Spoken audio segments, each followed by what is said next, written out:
Veteran news anchor na si Ted Filon, trinidor nga ba ang ABS-CBN? Ang buong katotohanan na hindi natin narinig ng ilang taon, ilalahad na sa ating news report.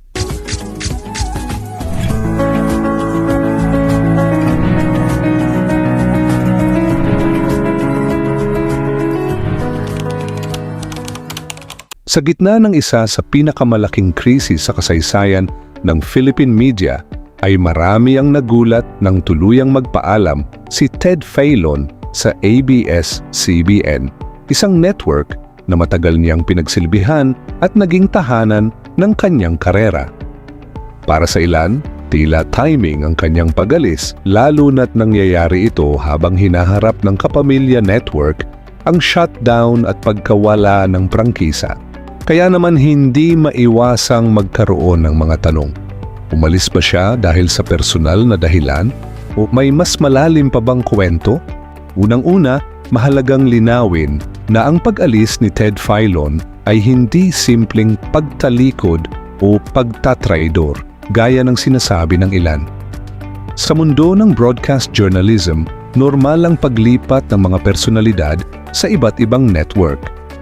Isa itong propesyon kung saan ang career growth, stability at oportunidad ay malaking factors sa mga desisyon ng isang broadcaster. At sa kaso ni Filon, may ilang practical na dahilan kung bakit siya nagdesisyon na mag-move on.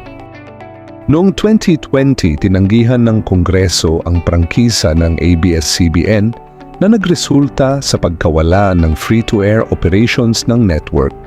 Maraming empleyado ang naapektuhan mula sa production staff hanggang sa mga kilalang anchors.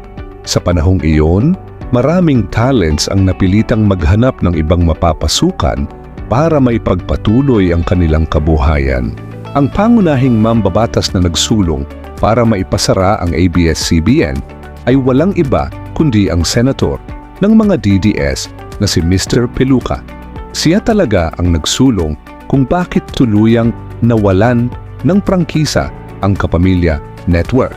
Kaya marami ang galit kay Mr. Peluca dahil sa ginawa nito sa kanilang pinakamamahal na network.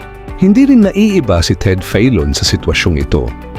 Bilang isang veteranong broadcaster, kailangan din niyang isipin ang kanyang career continuity at financial stability.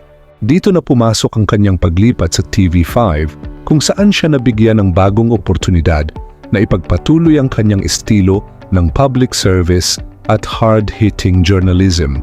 Sa kanyang bagong platform, nagkaroon siya ng pagkakataong maabot pa rin ang masa at maipagpatuloy ang kanyang advokasya bilang isang mamamahayag. Mahalaga ring tandaan na si Ted Filon ay hindi agad umalis sa ABS-CBN noong nagsimula ang krisis. Sa katunayan, nanatili siya sa network kahit na limitado na ang operasyon nito.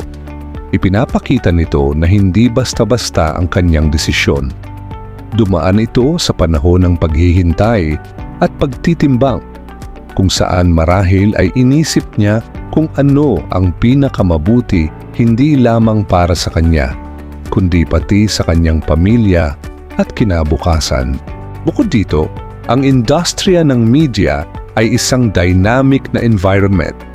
Ang mga network ay patuloy na nagbabago, nag-a-adjust at nakikipagkompetensya. Kaya ang paglipat ng isang personalidad mula sa isang network patungo sa iba ay hindi agad nangangahulugan ng betrayal.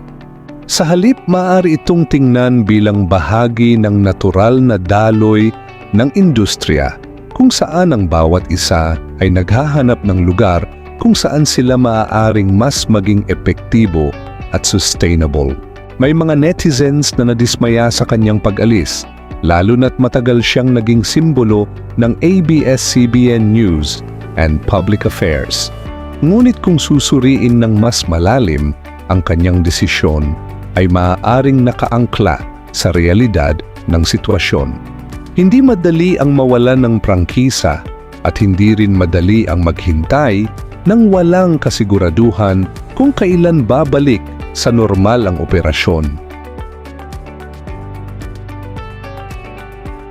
Sa kabilang banda, hindi rin maikakaila ang kontribusyon ni Ted Filon sa ABS-CBN.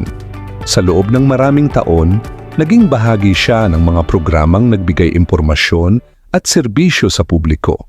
Ang kanyang legacy sa network ay mananatili kahit pa siya ay nagdesisyon ng tumahak sa ibang landas. Sa huli, ang kwento ng pag-alis ni Ted Filon ay hindi simpleng usapin ng loyalty o betrayal. Ito ay kwento ng isang profesional na humarap sa isang mahirap na sitwasyon at gumawa ng desisyong sa tingin niya ay tama para sa kanyang kinabukasan. Sa panahon ng krisis, iba-iba ang paraan ng pagharap ng bawat tao at ang paglipat ng landas ay isa lamang sa maraming paraan upang magpatuloy, kaya hindi rin natin masisisi si Ted dahil may pamilya siyang dapat pakainin. Subalit para sa akin, isa, siguro, sa mga dahilan kung bakit siya lumipat ay dahil hindi pa siya ang main anchor ng TV Patrol dahil nariyan pa ang mas veterano sa kanya na si Kabayan Noli de Castro. Kaya sa halip na agad husgahan, marahil mas makabubuting unawain ang mas malawak na konteksto ng naging desisyon ni Ted Filon. Sa likod ng bawat headline tungkol sa ABS-CBN at ng mga opinyon ng publiko, may mga personal na dahilan at realidad na hindi agad nakikita. Sa dulo, ang mahalaga ay kung paano niya ipinagpatuloy ang kanyang layunin bilang mamamahayag, ang maghatid ng impormasyon at serbisyo sa publiko, saan mang network siya naroroon. Sa huli, ang tunay na sukatan ng isang mamamahayag ay hindi kung saan siya nagtatrabaho, kundi kung paano niya ginagampanan ang kanyang tungkulin sa publiko. Si Ted Filon, sa kabila ng paglipat mula sa ABS-CBN, ay nananatiling isang veteranong boses sa larangan ng pamamahayag. At para sa atin bilang manonood, mahalagang maging mapanuri, bukas ang isipan at handang unawain ang mas malalim na konteksto sa likod ng bawat desisyon. Dahil hindi lahat ng nakikita natin sa ibabaw ay ang buong kwento. Yan po mga ka-Star Buzzer ang ating news report sa dating news anchor ng TV Patrol na si Ted Filon. Magandang araw.